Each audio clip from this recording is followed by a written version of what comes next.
Hi everyone, it's Amelia Lee here, the Undercover Architect, and it's Friday!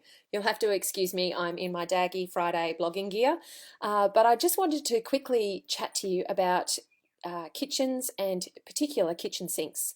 I had a great question on the blog this morning about somebody asking about whether it was better to use a farmhouse style sink in order to avoid that feeling of bending over the kitchen sink because a farmhouse sink obviously can sit right on the edge of your sink. So a farmhouse sink is one of those ceramic white large kitchen sinks that's been used for, eons, very old fashioned sort of style of sink, but has obviously come into fashion a lot more in the past few years. And it sits right on the edge. So you see that face of ceramic expressed on the edge of your kitchen bench. And she was asking whether that's a better choice because she always feels like she's having to bend over her kitchen sink at the moment, or if she used a stainless steel sink that was welded into a stainless steel bench, how much would she need to, or how close could she get it to the front of the kitchen bench to try and mimic the same thing as that farmhouse solution? And my response is actually that you feeling like you're bending over a kitchen sink to, whatever, wash up whatever's in it and use it is actually more to do with the height of the sink than the position of the sink in the bench. So in my experience, and what I generally do with my own kitchens is I make the bench height generally about 920 to 930 millimeters. So standard kitchen bench height is 900 millimeters. I like to bump it up about 20 or 30, and I do that by changing the height of the kick plate at the bottom because the joinery cupboards in between are generally a standard height. For our own kitchens, we're usually using flat pack carcasses, so the kick plate is where you can vary the height, and also the bench top thickness is also where you can vary the height. So I will make them about 920, 930, just then coordinate that with the appliances that you're going to be putting in below the benches, like your dishwashers and your ovens, to make sure that you don't have any weird gaps anywhere and that all works out.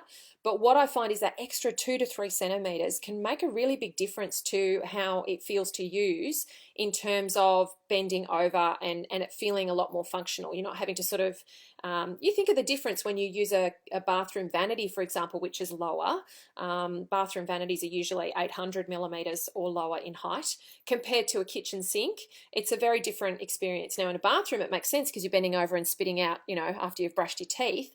But in a kitchen sink, you don't want to be bending over, you want to be standing up straight and using it, okay? So think about playing with the height to make that work. Don't push it too high because of course you'll start alienating other people that might be using your kitchen. But my mum, for example, she's only 5 foot tall and half an inch. Apparently the half an inch is very important. And she can handle having that little bit of extra height in the kitchen bench. Whereas my husband and I, I'm about 5'7", my husband's almost 6 foot. That works for us in terms of the height, okay? So that's number one. Look at the height of the kitchen bench to see where that needs to be positioned for it to work for you really functionally. The other is in looking at the kitchen sink and where it's positioned in the bench.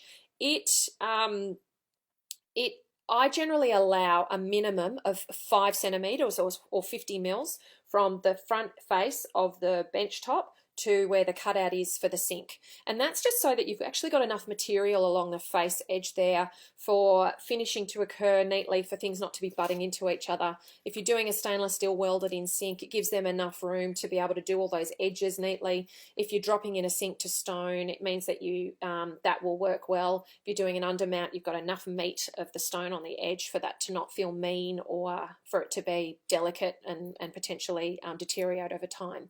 So 50 millimeters at the front edge is my minimum that I work to. Okay, I hope that that's helped you when you're thinking about your kitchen. If in doubt, the best thing to do is actually just measure these things out at 1 to 1. I've seen people actually cut out cardboard to sort of see how that works and feels and position it.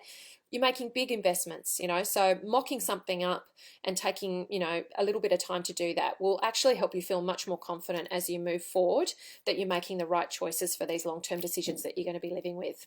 Have a great weekend, guys, and I'll see you later. Bye.